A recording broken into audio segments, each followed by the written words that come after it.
नमस्कार, आप देख रहे हैं रिपब्लिक शंखनाद और मैं हूं आपके साथ श्वेता सिंह।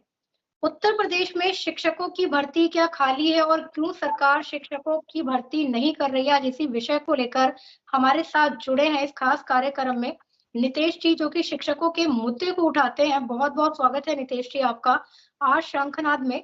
सबसे पहले मैं आपसे ये जानना चाहूंगी कि आप लोगों का मुद्दा क्या है? बहुत-बहुत आभार मैम, आपने इस मुद्दे को उठाया। हमारा मुद्दा यही है, उत्तर प्रदेश में पिछले 6 वर्षों से कोई भी प्राथमिक शिक्षक भर्ती नहीं हुई है। प्रत्येक वर्ष टेट, सीटेट होता है, पर जब हम लोग आंदोलन करते हैं, ट्विटर के माध्यम से जमीनी संघर्ष करते हैं, धरना प्रदर्शन करते हैं, तो हर बार सरकार जुल्मा फेंक देती है कि कोई शिक्षक भर्ती नहीं है, रिक्त पद हमारे पास नहीं है।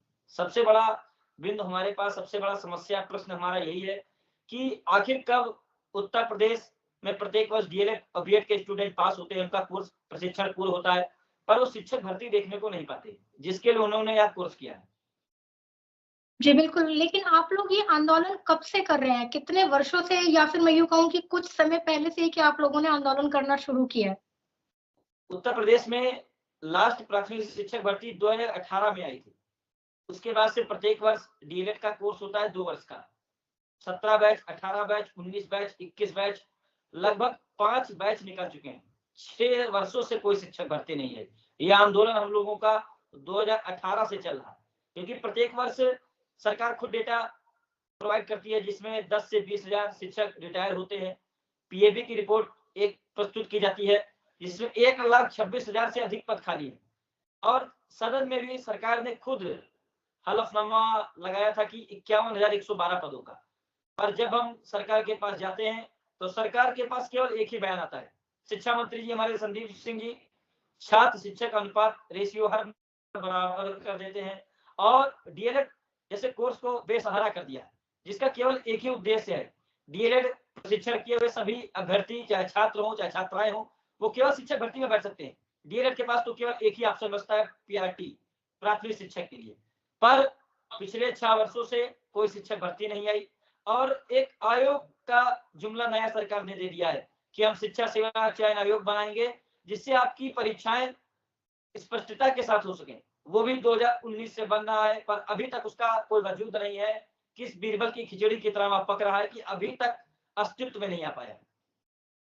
जी, बिल्कुल। आपने अभी खुद बताया कि शिक्षक भर्ती के पद जो हैं वो रिक्त हैं, वो खाली हैं, लेकिन सरकार कह रही है कि कोई पद खाली नहीं है। तो कितने पद खाली हैं और क्यों इस तरह की बयानबाज़ी की जा रही है? आपने बताया विगत 5 वर्ष हो चुके हैं, कोई भी शिक्षकों के पद पर भर्ती नहीं प्रक्रिया की गई है। देखिए है क्या, सरकार ने खुद इसको हलफनामा लगाया है 51,112 पदों का। होता क्या है, पिछली जो दो भर्तियां हुई 68,500 और 69,000, वो शिक्षा मित्र का समायोजन था। वो दो भर्ती लगातार हुई, पर उसके बाद से प्रत्येक वर्ष यदि आप किसी भी प्राथमिक विद्यालय में जाएंगे, तो वहां पे कुछ रसोइया पूरे विद्यालय को चला रहे हैं, कहीं पे शिक्षा मित्र चला रहे हैं। पर जब भी हम सदन में मुद्दा उठवाते हैं विपक्ष से, तो शिक्षा मंत्री जी का यही बयान आता है कि शिक्षा मित्र को जोड़ने के बाद छात्र शिक्षक रेशियो बराबर है। प्राथमिक में 30:1 होता है रेशियो, जिसमें 30 बच्चों पे एक शिक्षक होता है, और जूनियर में 35:1 होता है। पर जब शिक्षा मित्रों को बराबर का वेतन नहीं दिया जाता है, तो कैसे शिक्षा मंत्री जी इसको जोड़ देते हैं कि शिक्षक के बराबर वहां है। जब आप किसी को उतना वेतन नहीं दे रहे हैं, उतनी सैलरी नहीं दे रहे हैं, ना वो उतनी योग्यता रखता है, तब आप उसको कैसे सहायक अध्यापक के पद पर दे रहे हैं? सबसे बड़ा प्रश्न यह है। और जिला बेसिक शिक्षा अधिकारी के द्वारा प्रत्येक जिले में शिक्षा विभाग में सबसे बड़ा पद जिला बेसिक शिक्षा अधिकारी होता है। लगभग हमारे पास 40 से 50 जिलों का डेटा है। संत कबीर नगर हो 4,000 पद खाली, लखीमपुर हो 3,000 पद खाली, 5,000 पद खाली गोरखपुर में, प्रत्येक जिले का डेटा हमारे पास है।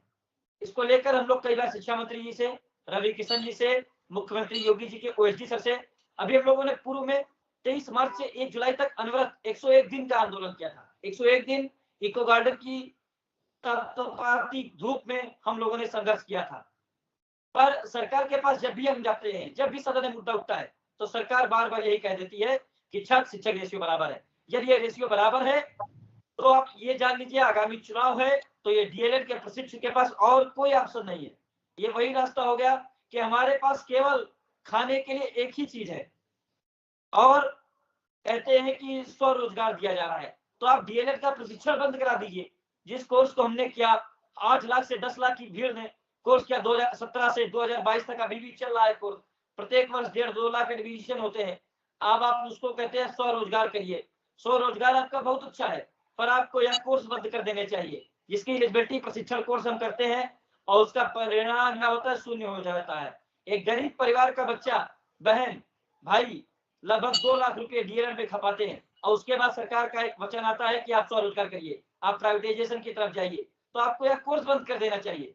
आप भी मैम देखी होंगी, ये डीएलएड और बीएड में वर्ग आता है गांव सा, क्योंकि आप देखते हो कि ज्यादातर उत्तर प्रदेश में शिक्षक भर्ती एक हजारों नहीं लाखों लोगों का सपना है। लाखों परिवार में एक दिया जलेगा जब उनका बेटा या उनकी बेटी नौकरी पाएगी। पर सरकार इस मुद्दे पे पूर्णतः शांत हो चुकी है। सरकार की कुछ नीतियां बहुत अच्छी हैं, पर कुछ नीतियां इतनी खराब है, ना शिक्षक भर्ती आई, और यह सरकार एक तरह से लीक सरकार भी हो जा रही है। कोई परीक्षा होती है वो लीक हो जाती है, ऐसा क्यों हो रहा है? जी बिल्कुल, लीक परीक्षा की आपने बात की तो ये हमने पूर्व में देखा कि जब विपक्ष की सरकार थी राजस्थान में कांग्रेस में, तब भी ये मुद्दा उठा था। ये मुद्दा हर एक राज्य में देखने को मिलता है पेपर लीक का। लेकिन अभी जो हम मुद्दा उठा रहे हैं, जिस पर आप चर्चा कर रहे हैं, वो शिक्षकों की भर्ती का है। तो आपके साथ कितने शिक्षक जुड़े हुए हैं? और आपने कहा कि रिक्त स्थान है, इसके बावजूद भरा नहीं जा रहा है। तो इस विषय को लेकर मैं यही जानना चाहूंगी कि कितने शिक्षक आपके साथ जुड़े हैं और क्या डायरेक्ट आपने मुख्यमंत्री योगी आदित्यनाथ जी से इस विषय को लेकर मुलाकात की है? क्या उन तक इस विषय की जानकारी है? देखिए मैम, हम लोग लगभग 8 से 10 लाख लोग हैं डीएलएड, जिन्होंने 2017 से कर रहे, अभी भी ये कोर्स कर रहे हैं लोग। 21 बैच कर रहा है, 22 बैच कर रहा है। यह कोर्स लगातार चल रहा है। हम लोग शिक्षा मंत्री जी के पास भी कई बार मुलाकात की है। उनको लगभग हमने 50 से 60 पेज की एक फाइल दी, जिसमें जिला विशिष्ट शिक्षा अधिकारी के द्वारा रिक्त पद 51,112 का हलफनामा प्लस 1,26,000 पद पीएबी की रिपोर्ट के अनुसार वो भी दिए गए। और एक पूर्व में सतीश द्विवेदी जी थे, उनकी चुनाव के समय बोला 17,000 पदों का विज्ञापन होने वाला है। वह उन्होंने लिखित में भी दिया था कि शिक्षक भर्ती 17,000 पदों पर आएगी। वह जितने भी न्यूज़पेपर कटिंग है कि संत कबीर नगर में रसोइया से स्कूल चल रहा है, किसी विद्यालय में शून्य शिक्षक है। एक महानिदेशक विजय किरण आनंद जी की रिपोर्ट आई थी, जिसमें उत्तर प्रदेश में या 23 मई 2023 की रिपोर्ट है, जिसमें उन्होंने स्वयं स्वीकार किया है 1309 विद्यालय 1309 विद्यालय उत्तर प्रदेश में ऐसे हैं जहां पे कोई भी शिक्षक नहीं है, शून्य शिक्षक है। अब आप सोचिएगा, जिन 1309 विद्यालयों में जहां पे यदि आप मिनिमम देखा जाए तो 3 से 4 शिक्षक होने चाहिए, वहां पे शून्य विद्यालय है। अवांछनीय विद्यालय उत्तर प्रदेश सरकार ने खुद घोषित किए हैं, जिसमें 10 जिले आते हैं। अवांछनीय जिले का तात्पर्य यह है कि वहां पे शिक्षकों की बहुत कमी है। उन्हीं जिलों में यदि भर्ती कर दी जाए तो 20 से 25,000 पद खाली होते हैं। उसके बाद पूर्व में उत्तर प्रदेश सरकार ने नामांकन में 3 करोड़ का आंकड़ा छुआ है। अब आप इस पे एनालिसिस करिए, पता नहीं कौन सा गणित, कौन सा मैथमेटिक्स, कौन सा फार्मूला हमारे शिक्षा मंत्री जी लगाते हैं कि 3 करोड़ नामांकन हो भी गया विद्यालयों में, प्राथमिक विद्यालयों में, पर जब भी उनसे शिक्षक का अनुपात पूछा जाता है तो वो हर बार बराबर कह देते हैं, हर बार बराबर कह देते हैं। जी, बिल्कुल, मैं आपसे ये भी जानना चाहूँगी, आपने बताया कि इतने सारे स्कूलों में शिक्षक नहीं है, तो वहाँ के बच्चों की जो पढ़ाई है, वो किस तरह से हो रही है? क्या वहाँ के छात्रों से आप लोगों ने संपर्क किया, उनसे जानने का प्रयास किया कि किस तरह से उनकी पढ़ाई-लिखाई चल रही है या वो पढ़ाई नहीं हो रही है वहाँ पर? देखिए, आप गाँव के परिवेश को आप भली बात हमसे ज़्यादा अच्छे और बेहतर से आप जानते हैं। होता क्या है कि वहाँ पे रसोइया हो गया, शिक्षा मित्र हो गया, वही अपनी ज़िम्मेदारी निभा रहा है। दूसरा, आपने यहाँ प्रश्न था कि मैं इसको भूल गया कि मुख्यमंत्री जी से मुलाकात। हम लोगों ने पूर्व में जब धरने किए, जब भी उनके ओएसडी सर हों, से मुलाकात के लिए जाते थे, 2 से 3 बार हम लोग गए। उनके जनता दरबार में सुबह मिलने जाते हैं, तो यदि आपकी कहते हैं कोई नॉर्मल समस्या जैसे कि कोई जाति का हो, कोई केस हो जाए, कोई पुलिस प्रशासनिक हो, कोई विवाद हो, जमीन का विवाद हो, तो मुलाकात करना पसंद करते हैं। जब हम कहते हैं शिक्षक भर्ती के लिए आए हैं, ज्ञापन लेकर आए हैं, तो कहते हैं उनके जो प्रशासनिक अधिकारी होते हैं, उनसे मुलाकात के दौर में जो होते हैं, वो हमसे कहते हैं आप ओएसडी से मुलाकात करिए जो उनके साथ रहते हैं। और उसके बाद हमको कहा जाता है शिक्षा मंत्री जी के पास जाइए, और शिक्षा मंत्री जी संदीप सिंह जी से जब भी मुलाकात हम लोग करते थे, संदीप सिंह जी से 2 से 3 बार हमारे डेलीगेशन टीम लगभग 7 से 10 सदस्यीय टीम कई बार मिल चुकी है, 3 से 4 बार। हमारे कुछ साथी जहाँ पे इनका पैतृक निवास है अतरौली, जिस विधानसभा से ये अब चुनाव भी लड़ते हैं, वहां भी कई साथियों ने मिला, अलीगढ़ में मुलाकात की, पर हर बार की तरह इनका बयान यही है, क्योंकि योगी जी के सानिध्य में सब कार्य होते हैं। योगी जी नहीं चाह रहे हैं कि यहाँ का बेरोजगार युवा बिहार में नौकरी करने जा रहा है, झारखंड में फॉर्म डाल रहा है, राजस्थान में नौकरी करने के लिए जा रहा है, पर उत्तर प्रदेश जैसे एक अच्छे प्रदेश में, उत्तम प्रदेश में नौकरी का विकल्प नहीं निकल रहे। हर मुद्दे पे सरकार राम मंदिर की तरफ मोड़ दे रही है, कभी कोई मंदिर की तरफ, वो बहुत अच्छी मुद्दे हैं आप कर रहे हैं, हिंदुत्व पे आप काम कर रहे हैं, बहुत अच्छा है, पर आपको इन बेरोजगार युवाओं को भी देखना पड़ेगा जो 10 से 12 लाख की संख्या में सड़कों पे दौड़ रहे हैं। पिछले 6 वर्षों से कोई शिक्षक भर्ती नहीं आई है, तो आप समझ सकते हैं गरीब कुनबे का ये व्यक्ति, लड़का लड़की करते हैं कोर्स, उसके बाद उनके पास केवल एक ही विकल्प होता है शिक्षक बनने का, और यदि आप वह भर्ती नहीं निकालेंगे तो आने वाले समय में ये डीएलएड के प्रशिक्षु हताश निराश, आपको मैं बताना चाहता हूँ, लगभग हर न्यूज़पेपर में हफ्ते 10 दिन में कोई ना कोई बहन, कोई ना कोई हमारा भाई खुद फांसी लगा ले रहा है, कोई अपनी जान नदी में कूद के दे रहा है। क्यों? क्योंकि जब हमारे पास एक ही ऑप्शन है शिक्षक बनने का, हम ना जूनियर के मास्टर बन सकते डीएलएड वाले, ना अन्य भर्ती पाठ्यक्रम यही क्या है।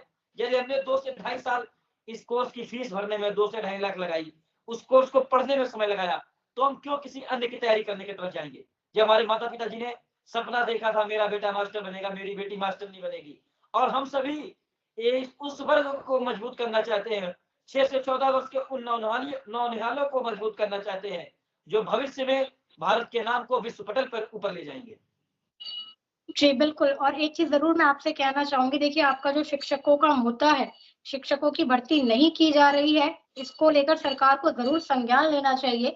पर एक निवेदन मैं ज़रूर करूँगी कि देखिए जो शिक्षकों का मुद्दा हो या कोई भी मुद्दा हो, उसमें हमें धर्म को कभी भी लेकर नहीं आना चाहिए। राम मंदिर अपनी जगह पर है और जो आप मुद्दा उठा रहे हैं वो बिल्कुल अपनी जगह पर है। तो जब भी आप लोग कोई मुद्दा उठाएँ या कोई माँग करें, तो ये मेरा निवेदन होगा कि इस तरह की बातें हम ना करें, क्योंकि धर्म अपनी जगह है, विकास कार्य और रोजगार अपनी जगह है। और आपका जो ये मुद्दा है जिसके ऊपर आपने बताया कि सरकार संज्ञान नहीं ले रही है, आप लोग जाते हैं तो मिलने नहीं दिया जाता। तो आपको क्या लगता है कि इस तरह का रवैया सरकार की तरफ से क्यों अपनाया जा रहा है? इसकी क्या वजह हो सकती है? क्योंकि देखिए हमने उन्हीं के अधिकारियों के लेटर पैड से, उन्हीं के अधिकारियों में सबसे आला अधिकारी जिला स्तर पे होता है, जिला बेसिक शिक्षा अधिकारी, उसी ने खुद लेटर टाइप किया है कि इस जिले में इतने शिक्षक के पद रिक्त हैं। महानिदेशक डॉक्टर विजय आनंद जी के द्वारा 1309 विद्यालयों में शून्य शिक्षक दिखाए गए हैं। तो आप इनको झुटला नहीं सकते, क्योंकि आप ही के सरकार के द्वारा चुने गए शिक्षा विभाग में बड़े पद हैं, उनको आप झुटला नहीं सकते हैं। सरकार ने सदन में खुद 51,112 पदों का हलफनामा लगाया, 51,112 पद हमारे पास रिक्त हैं। पर जब विपक्ष में मुद्दा उठता है, क्योंकि सरकार को दिख रहा है कि यदि हम पिछले 6 वर्षों से शिक्षक भर्ती नहीं दिए हैं, कुछ उन पे असर नहीं पड़ रहा है। अन्य शब्दों में कहा जाए तो उन्हीं चीजों को देखना पसंद कर रहा है जिससे उनका लाभ हो रहा है। इसमें उनका नुकसान कुछ नहीं है, केवल बेरोजगार वर्ग 10 से 12 लाख पूरे प्रदेश में है, वो दर-दर की ठोकरें खा रहे हैं, पड़ोसी राज्यों में नौकरी के लिए दौड़ रहे हैं। अभी आप देखेंगे 15 तारीख को पीआरटी का परीक्षा बिहार में है। हमारे यूपी से पूर्व में 8 से 10 लाख बच्चे गए थे। इस बार भी एक बड़ा जन सैलाब जाएगा। शायद आप सोशल मीडिया पे फोटो देखती हो, बच्चे कैसे स्टेशन पे निर्माण कर रहे हैं, कैसे सो रहे हैं, कैसे जग रहे हैं, कैसे संघर्ष कर रहे हैं। यदि यही भर्ती अपने उत्तर प्रदेश में आ जाए तो लाखों परिवार के घरों में दिया जलेगा। और सरकार की बहुत अच्छी नीतियां हैं, पर रोजगार मुद्दे पे शून्य डीएलएड वालों की तरफ से कही जा रही है, क्योंकि डीएलएड के मुद्दे पर जो कोर्स हमने किया है उस पर सरकार पूरी तरीके से शून्य है अभी तक। जी, बिल्कुल। आगे आप लोगों की क्या रणनीति होने वाली है? क्योंकि आप लोग आंदोलन भी कर रहे हैं, ज़मीनी स्तर पर भी कर रहे हैं, सोशल मीडिया पर भी इसको लेकर आवाज़ उठा रहे हैं। लेकिन फिर भी जैसा कि आपने कहा सरकार तक आपकी आवाज़ नहीं जा रही है, तो इसको लेकर आगे आप लोगों की क्या रणनीति होने वाली है? आगे यही है मैम, हम लोग समय समय पे सोशल मीडिया के माध्यम से ट्विटर पे ट्रेंड से भी हम लोगों ने संडे को, पिछले बीते संडे को कराया था 2 से 2.5 लाख ट्वीट हुआ था, हमारा टीम के द्वारा करा गया, पूरे संगठन के द्वारा किया गया। और आगामी समय में होता क्या है, हम लोग आचार संहिता में बंध जाते हैं, क्योंकि उस समय लखनऊ में धारा 144 क्या हर जिले में धारा 144 लग जाती है, तो हम लोग कहीं भी आंदोलन नहीं कर सकते।